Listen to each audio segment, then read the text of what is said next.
Okey, Assalamualaikum. Dalam PDPR, kelas PDPR Maths Form 5 hari ini, 26/1, cikgu telah bawa topik ubahan langsung. Okey, dan menyambung pengajaran yang lepas, di mana pengajaran yang lepas kamu telah tahu apa maksud ubahan langsung dan apa hubungan antara dua pemboleh ubah bagi satu ubahan langsung. Dua pemboleh ubah sahaja. So hari ini cikgu akan bawa 3 pemboleh ubah dan lebih. Tapi sebelum tu kita tengok dulu contoh-contoh untuk penyelesaian soalan latihan 1.1b. Okey. Okey, kita terus tengok contoh 6. Contoh 6 buku teks muka surat 8. Di mana di sini dia terus untuk mencari nilai lah. Sekarang ni kemahiran kita hari ni kita nak mencari nilai. Okey, maklumat di sini diberi Y berubah secara langsung. Nampak? Y berubah secara langsung dengan X. So, pemboleh ubah yang ada di sini Y dengan X. Dan berubah secara langsung maklumat dia. So, bila berubah secara langsung, apa kita buat? Kita tulis dalam bentuk, dalam bentuk simbol dulu. Dalam bentuk hubungan. Ini namanya bentuk hubungan. Setelah dalam bentuk hubungan, okey, kita buat dalam bentuk persamaan. Nampak? Ni dalam bentuk persamaan. Lepas tu apa kita buat? Kita gantikan nilai yang diberi. Dalam ni dia kata jika Y sama dengan 0.14 apabila X sama dengan 0.2. Maknanya digantikan nilai Y tu 0.14, X tu 0.2. Nampak? Tempat Y diganti 0.14, tempat X 0.2. Nak cari K. Kita cari K dulu. K tadi apa? K itu pemalar. Apabila dia berubah secara langsung, okey, kita akan dapat K itu yang tetap. So, nak dapat K ni apa kita buat? Yang sekarang ni K tinggal di sini. Yang kita buat 0.14 ni bahagi dengan 0.2. Sebab hubungan 0.2 dengan K ni darab. Bila bawa ke sini, dia jadi bahagi. Tu yang bahagi ni. So, 0.14 bahagi 0.2 dapatlah 0.7. Bila dapat K itu 0.7, kita tuliskan balik persamaannya. Nampak dia tutup dengan tu. Cikgu tulislah kat sini. Dia tulis balik persamaan dia Y sama dengan 0.7X. Okey. Kenapa kita tulis balik persamaan ni? Sebab kita nak mencari nilai Y. Tengok soalan dia. Nak cari nilai Y apabila X sama dengan 5. So, sekarang ni apabila X sama dengan 5 diberi, gantikan dalam persamaan ni. Nampak persamaan ni? Tempat X itu dia ganti dengan 5. So, Y sama dengan 0.7/5 iaitu 3.5. Dapatlah jawapan dia. Yang ni pula nak cari nilai X apabila Y sama dengan 0.875. Pun guna persamaan ni tapi tempat Y kita ganti 0.875. Nampak? Sama dengan 0.7X. So, nak cari X, tinggal X 0.875 tadi bahagi dengan 0.7. 0.7 ni pindah sini jadi bahagi kan? Tu bahagi. Awak jangan terbalik pula sebab yang ni dia sebenarnya 0.7 tu darab X sama dengan 0.875 kan? So, bila nak tinggal X sorang-sorang, ini tuan rumah, utamakan dia bahagi dengan 0.7. Itu yang berlaku di sini. So, jawapan dia 1.25. Okey. Okey, seterusnya kita tengok pula bagaimana kita nak menyelesaikan soalan buku teks muka surat 10 latihan 1.1b. Okey. So, kalau kita tengok diberi Y sama dengan 1.8 dan X sama dengan 0.6. Itu maklumat yang diberi. Dia suruh hitung nilai Y apabila X sama dengan 5 jika dia bagi syarat.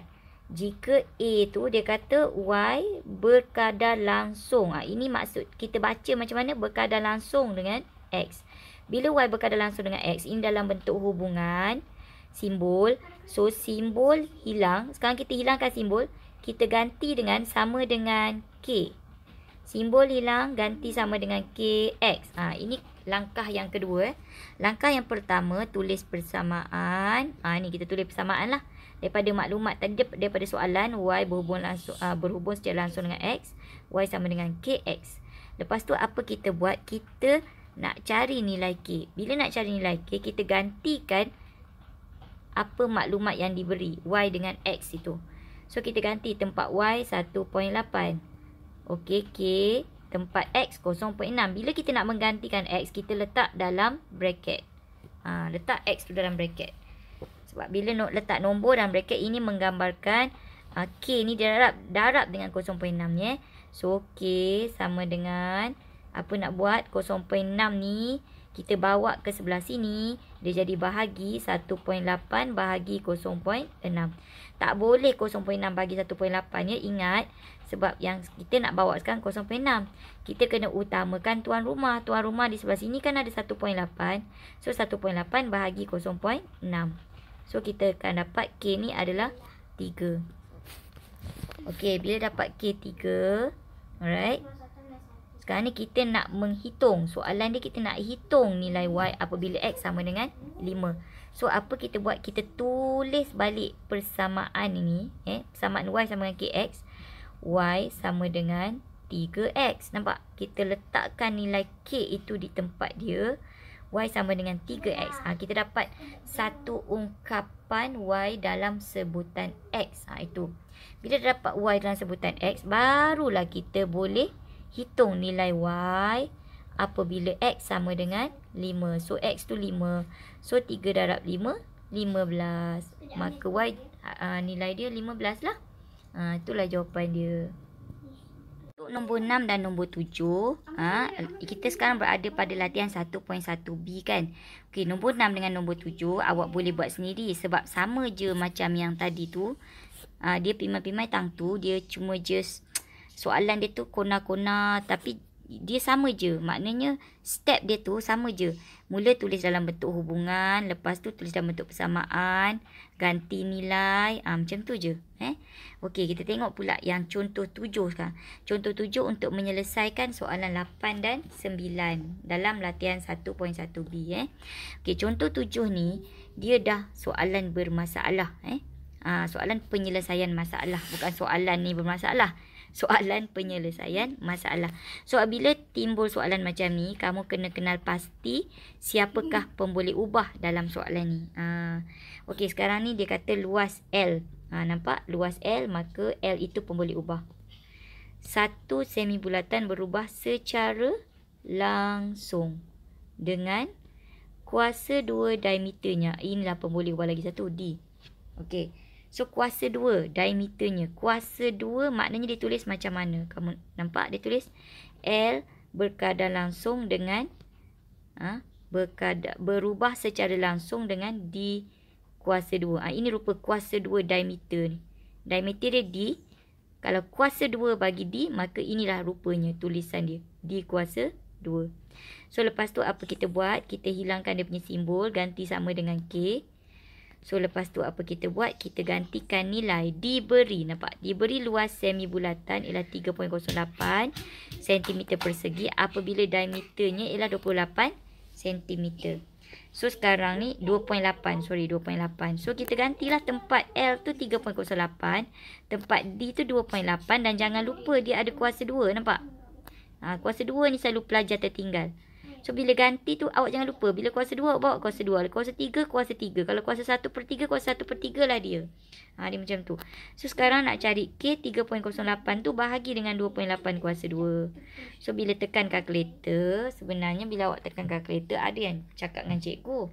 Cikgu bila tekan kalkulator kan dia dapat 2.8 kuasa 2. Dapat 0.3928557 bla bla bla bla kan.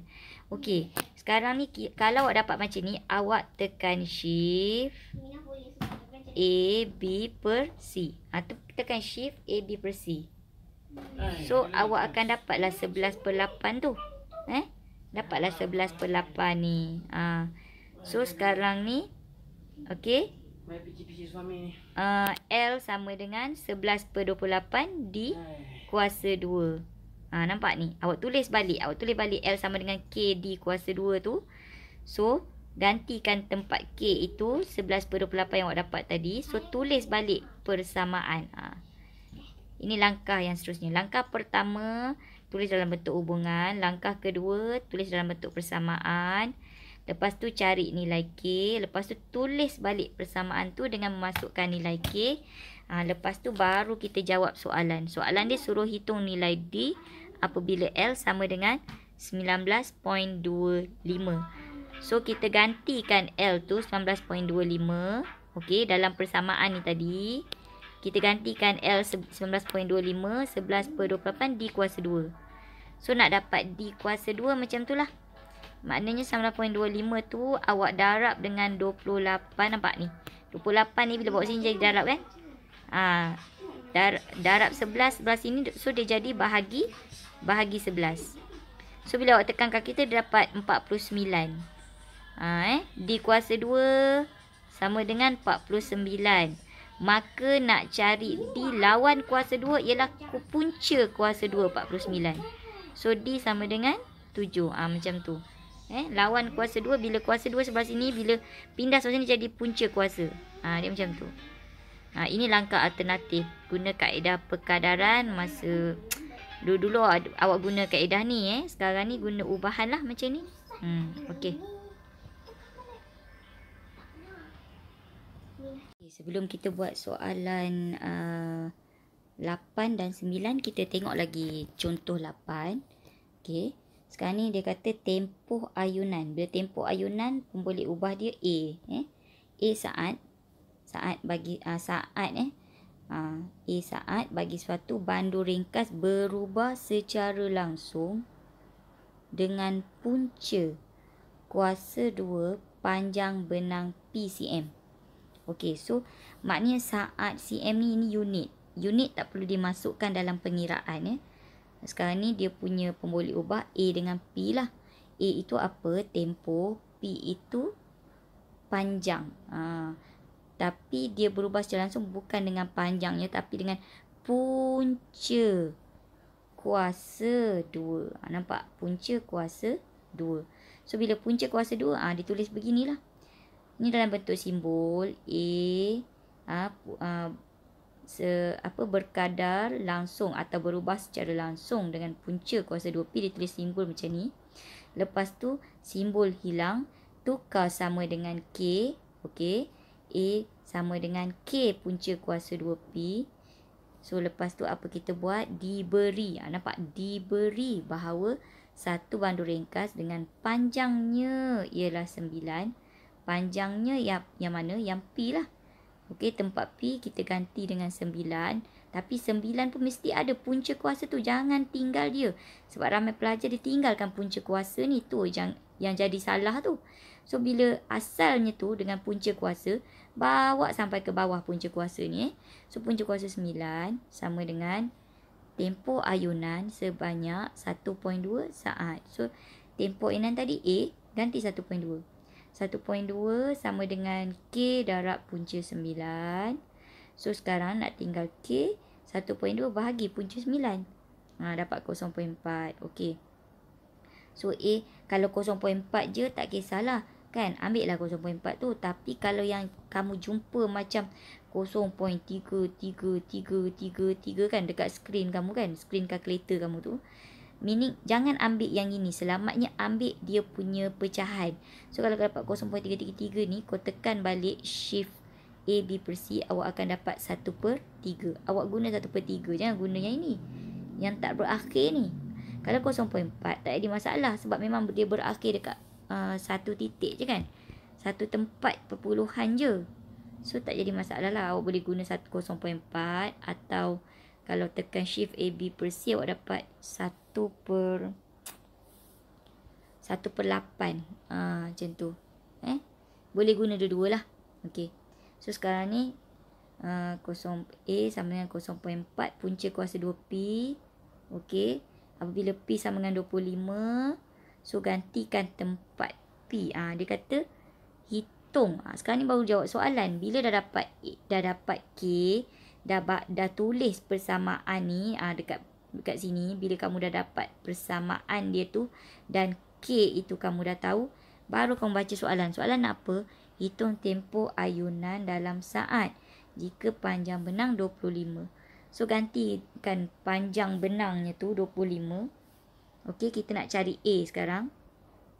So A dia buat situ, A sama dengan 0.4. Okey. Darab punca 25. Okey. 0.4 darab punca 25 ialah 5. So 0.4 darab 5 dapatlah 2. 2 saat. Ni 2 saat 2 saat. Okey. Pun ada langkah alternatif macam tu juga, dibandingkan A dengan punca P. Bukan banding A dengan P, tapi A dibanding dengan punca P. Sebab A tu berkadar langsung dengan punca kuasa 2P. Macam tu. Okey. Okey, bila nak jawab soalan 8. Ni latihan 1.1B. Kita dah tengok 2 contoh tadi. Contoh 8, contoh 9. So, sekarang kita try jawab soalan nombor 8. Tadi kelas tadi dekat Meet, cikgu memang try bersama rakan-rakan kamu. Tapi bila nak menjawab soalan ni, bagi yang tak dapat ikut Meet cikgu ni, maknanya sekarang ni senang je. Bila soalan macam ni, jangan rasa susah. Kita baca dulu. Sebuah objek jatuh dari ketinggian H. Ambil pen. Okey, dari ketinggian H. Ambil pen purple lah. So, dari ketinggian H. Ini maknanya inilah dia punya pemboleh ubah. Tadi ada kawan kamu dia confuse. M tu apa cikgu? Okey, bila kita baca ketinggian H meter. Meter ni unit. Unit dia bukan pemboleh ubah. Unit lah. Meter, sentimeter, kilogram. Itu unit. So, sekarang dia kata ketinggian H meter. So, pemboleh ubahnya yang cikgu petakkan tu. H itu pemboleh ubah. Berubah secara langsung dengan kuasa 2 masanya T saat. Ini dibaca saat. Nanti awak baca TS pula kan. Masa saat lah. So, yang dia punya pemboleh ubah ialah T. Yang cikgu petakkan itu pemboleh ubah. So, apa kita buat?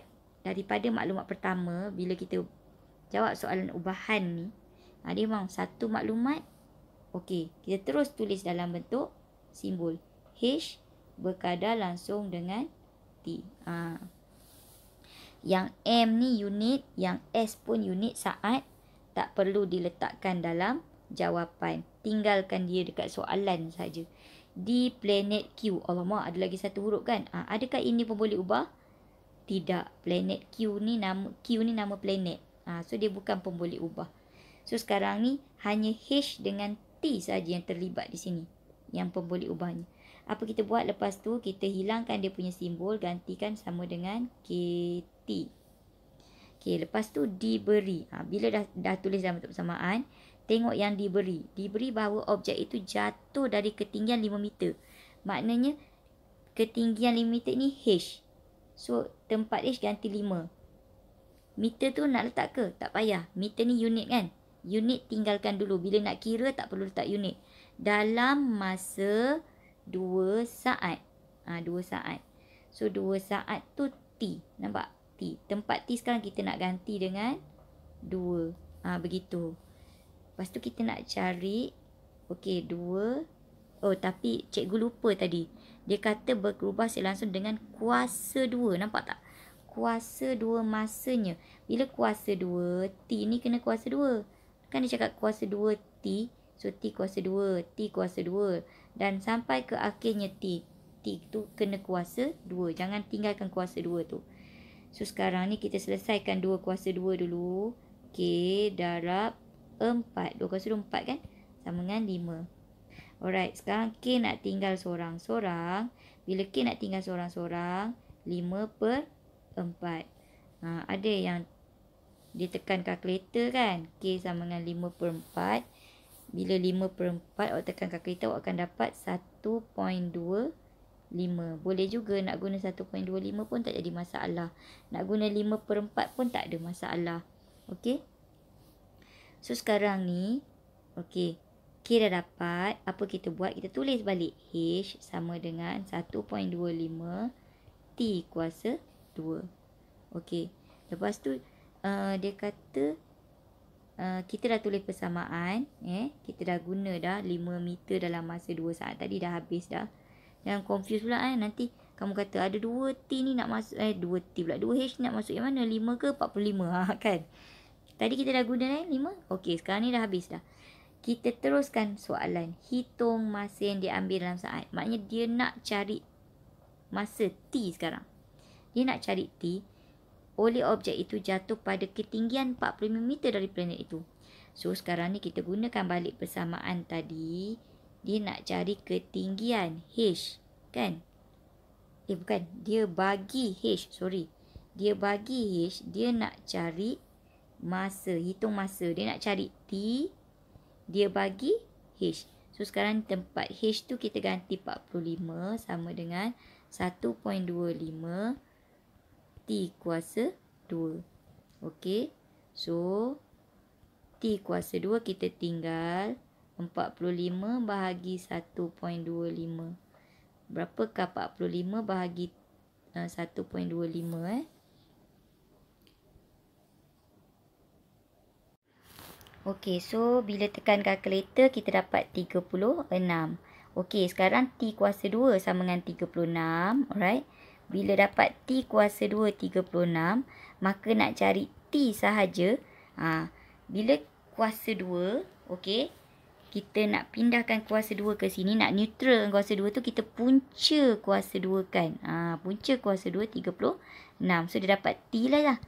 T sama dengan punca kuasa 2 36. Kalau awak tekan kalkulator dapat 6. So itulah jawapan T. Okey, kita teruskan pula nombor 9. Okey, nombor 9. Ini soalan terakhir dalam latihan 1.1B. Nombor 6 dengan 7 je awak kena buat sendiri. Yang lain semua cikgu dah explain kan. Okey, diberi isi padu cat X liter. Isi padu cat X liter. Maknanya dia punya boleh ubah X. Berubah secara langsung dengan luas. Luas dindingnya apa? D. Tu. Meter persegi. Jika 3 liter cat boleh mengecat 36 meter persegi dinding, ungkapkan persamaan dalam sebutan X dan D. Okey. So sekarang ni bila diberi je X berubah secara langsung dengan luas dinding D. Luas dinding D X berubah secara langsung dengan D lah maknanya. So kita tukar X berubah secara langsung dengan D dalam bentuk simbol atau hubungan. Okey, dalam bentuk hubungan and then tukar dalam bentuk persamaan. Dalam bentuk persamaan. Lepas tu dia kata jika 3 liter cat boleh mengecat 36 meter persegi dinding. So 3 liter cat. 3 liter cat tu apa? 3 liter cat X lah. X liter kan. X itu 3 sama dengan K. Dia kata mengecat 36 meter persegi dinding. Maknanya luas lah ni. 36 meter persegi luas dindingnya apa? D. So tempat D kita ganti dengan 36. Kalau awak nak selamat awak tulis dulu. Jika 3 liter cat dekat 3 liter ni sebagai apa? Ini X. Lepas 36 ni sebagai apa? D. Tulis dekat dia tu. So kita tahulah tempat D kita ganti 36. Tempat X kita ganti 3. Kan? So kita dapat macam tu. Okey. K tinggal sebelah sini. 36 bawa sebelah sini. Tuan rumah dia 3/36. Jangan silap ya. Tadi kawan-kawan awak ada yang silap 36 bagi 3 tak boleh. Dia mesti 36 tu bawa ke sini. 36 yang bawa ke sini. Bukan 3 bawa ke sini. 36 bawa ke sini. So 3 ni tuan rumah. Dia memang ke atas lah. 36 yang duduk bawah. Sebab hubungan antara K dengan 36 darab. Bila pindah sini jadi bahagi. So dia akan dapat. Kalau awak tekan kalkulator 3 bahagi 36 pun awak akan dapat yang bentuk tak habis tadi. Awak akan dapat 0.083333 kan. So jangan ambil yang tu. Awak tekan shift AB per C. Awak ambil 1/12. So selamatnya ambil yang pecahan tu. Jangan awak ambil yang point tu. Point tu dia tak berakhir tau. So bila dapat K sama dengan 1/12. Apa kita buat? Kita tulis dulu persamaan. Itu yang kamu menjawab soalan A ni. Soalan A dia kata ungkapkan persamaan dalam sebutan X dan D. Maknanya kita tulis balik. X sama dengan 1/12 D. Itulah rupa kita menjawab soalan A. Okey. Soalan A dah jawab. Soalan B pula. Soalan B, kita gunakan balik persamaan ini untuk menghitung isi padu cat dalam liter. Isi padu cat tadi apa? Isi padu cat ni kita nak cari X lah. yang diperlukan untuk mengecat dinding dengan tinggi 9 meter dan lebar 5 meter. So sekarang dia tak bagi luas direct sebab yang ni dia hubungan dia dengan luas kan. Yang ini dia tak bagi luas secara direct. Dia bagi tinggi 9, lebar 5. So apa kita buat? Kita cari dulu luas. Luas dinding 9 darab 5. So dapatnya 45. 45 tu baru kita letak dekat tempat apa? Tempat D. Macam tu. So sekarang ni X tadi dia nak cari, hitung isi padu cat. Sekarang kita nak cari X sama dengan 1/12. K tu tak boleh ubah. K ni pemala, tetap. So dia jangan ubah. 1/12 salin. Lepas tu didarab dengan D. D nya ni tadi kita dapat 45. Macam tu. Dapat D 45 daripada sini. Masukkan dekat tempat. Ni luas dia tadi. Luas dia adalah D tadi. Masuk kat tempat D. So, bila 45 bahagi 12, berapa? 45 darab 1/12. So, kita akan dapat 3/4. Ataupun 15/4. So, bolehlah jawab dua-dua. 15/4 sama dengan 3/4 sama dengan 3.75. Boleh belaka jawapan kamu tu. Kamu kena tahu tiga-tiga jawapan ni sebab selalunya soalan objektif. Bila soalan objektif adalah salah satu ni dalam A, B, C, D kamu. Kan nanti bila kamu dapat 15/4, lepas tu dalam objektif dia bagi 3/4. Udah kamu kata tak ada jawapan. Jangan. Kena tahu bahawa benda ni ketiga-tiga ni sama. 3.75, 15/4, 3/4. Sama. Benda yang sama. Okey. Habis latihan 1.1B. So, cikgu teruskan dengan standard pembelajaran yang seterusnya. Selepas kita dah tahu apa itu hubungan langsung, kita dah tahu hubungan antara dua pemboleh ubah, kan kita meneruskan, kita nak cari hubungan, kita nak tentukan kita nak nak mengetahui hubungan antara 3 atau lebih pemboleh ubah bagi satu ubahan tercantum. So, macam mana dikatakan hubungan antara 3 atau lebih pemboleh ubah? Kalau tadi, X berubah secara langsung dengan Y je kan? Okey, sekarang ni, kalau kita tengok sini, Y berubah secara tercantum dengan X kuasa M dan Z kuasa N. Nampak ada dua ni, X kuasa M dan Z kuasa N. Okey, dia ada dua pemboleh ubah situ, X dengan Z. Lepas tu masing-masing ada kuasa. Tu. So, kena,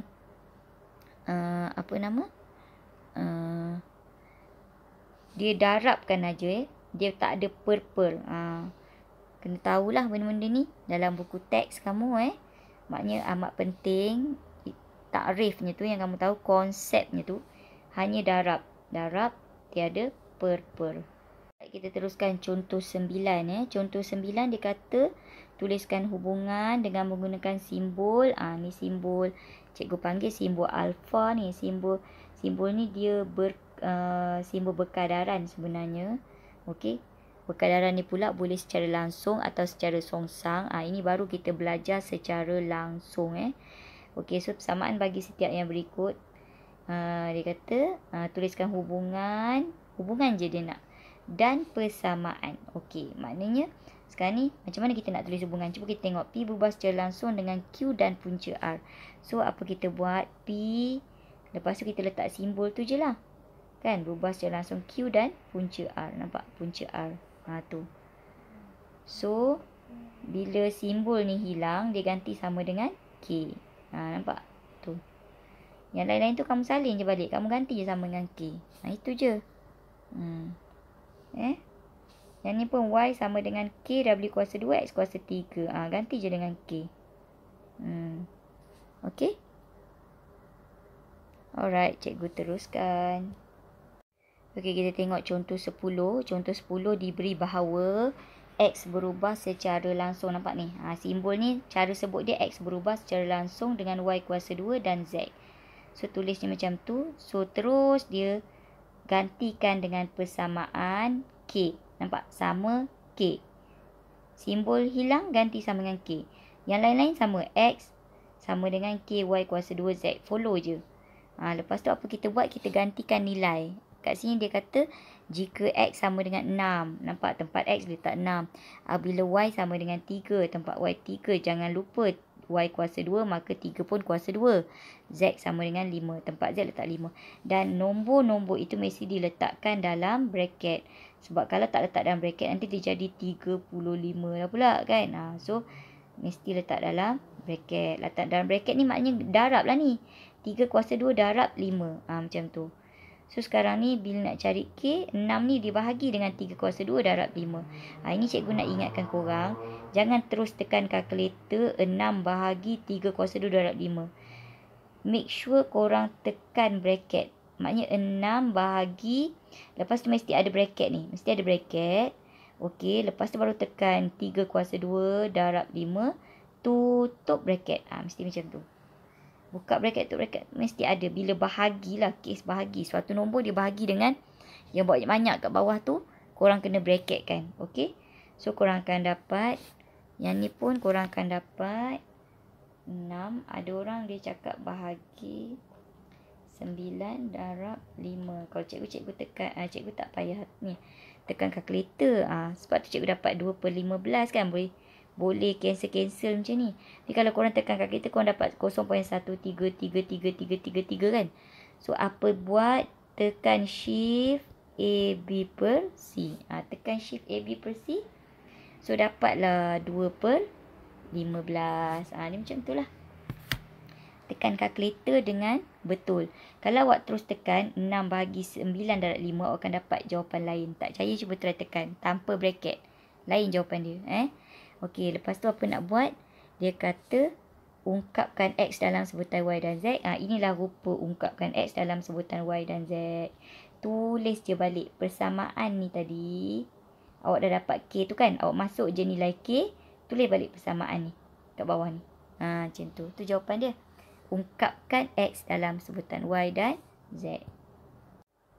Okey, kita terus pergi soalan 2A. Daripada contoh tadi. Sekarang ni soalan 2A dia suruh hitung pemala je. Hitung pemala. Tidak perlu buat persamaan dan tidak perlu mencari nilai. Hanya pemala. Okey, so sekarang ni. Bila dia kata P berubah secara langsung dengan Q kuasa 3 dan R kuasa 1/3. So kita tulis P berubah secara langsung dengan Q kuasa 3, R kuasa 1/3. Okey, lepas tu kita ubah dalam bentuk persamaan. Sama dengan K, Q kuasa 3, R kuasa 1/3. Macam tu. Okey. Lepas tu apa kita buat? Kita gantikan nilai. P tu diberi 5.184. Okey. Sama dengan K. K yang kita nak cari. Kita gantikan nilai Q sekarang. Q diberi 1.2. Bila kita nak gantikan nilai Q tu, kita letak dalam bracket. Dan jangan lupa Q ada kuasa 3. So 1.2 pun kuasa 3 lah. Dan nak ganti nilai R pula 216. 216 ni R pula dia kuasa 1/3. Jangan lupa kuasa 1/3. Jangan kau tinggal kat atas je. Bawa sampai ke bawah. So apa kita buat? Kita tekan dulu kalkulator. Untuk nilai 1.2 kuasa 3. Cari dulu nilai 1.2 kuasa 3. So kita akan dapat 1.728. Tu. Lepas tu, untuk 216 kuasa 1/3 ni, cara nak tekan kalkulatornya, awak tekan 216. Lepas tu, awak tekan, ni kuasa lah ni. Ni kuasa, simbol kuasa Lepas tu, awak tekan bracket. Pastikan tekan bracket. Lepas tekan bracket, 1, tekan A, B per C. Lepas tu, tekan 3. Lepas tu, tekan tutup bracket. Baru kamu akan dapat nilai yang betul untuk 216 kuasa 1/3 ni. So, sepatutnya kamu dapat 6. Kalau kamu dapat selain daripada 6, itu adalah nilai yang salah. Tekan betul-betul kalkulator. Okey, so sekarang ni 5.184 sama dengan K darab apa ni? Awak selesaikan dulu tu. Darab 6 sama dengan 10.368. So, nak cari nilai K. Sebelah sini tuan rumah 5.184. 10.368 ni bawa ke bawah. Bahagi. Belah sana darab. Bila pindah sini jadi bahagi. So, dia jadi K sama dengan 5.184. Okey, bahagi dengan 10.368. So, dapat 0.5. So, itulah jawapan dia. Okey, soalan 2B sekarang. Masih hitung pemala K untuk soalan B. So, maklumat yang diberi di sini, dia kata P berubah secara langsung dengan QR. Buat sebaris je. QR dan kuasa 2S. Kuasa 2S macam mana? S kuasa 2. Tu. QR S kuasa 2. Lepas tu tukar dalam bentuk persamaan. Gantikan sama dengan K. Pun sama QR S kuasa 2. Lepas tu apa kita buat? Kita gantikan nilai P. Nilai P tadi 1/3 sama dengan K yang kita nak cari. Q-nya apa? 1/5. Okey, bila ganti nilai jangan lupa letak bracket. R 3/2. Dan S-nya 1/3. Jangan lupa S ada kuasa 2. Selalu pelajar dia tertinggal kuasa 2. Tu dia selalu tertinggal. Kuasa apa-apalah. Kuasa 3 ke, kuasa 1/3 ke. Jangan tinggal. So, apa kita buat? Kita selesaikan dulu ni. Tekan sekali kalkulator. 1/5. 1/5 darab 3/2 darab 1/3. 1/3 kuasa 2 tu make sure kamu tekan bracket. Kamu kena tekan bracket dulu. Bracket 1/3 tutup bracket kuasa 2. Tekan macam tu. Yang kamu terus tekan 1/3 kuasa 2 tanpa bracket. Nanti dapat lain. So 1/30. So 1/3 sama dengan K darab 1/30. Okey. 1/30 darab K maknanya K ni dia bahagi tau 30. So bila tinggal K sorang-sorang per 30 tu maknanya bahagi. Bila bahagi bawa ke sini jadi darab. So 1/3 darab 30. So K sama dengan 1/3 darab 30 ialah 10. Tu. Dapatlah K dia 10. Okey.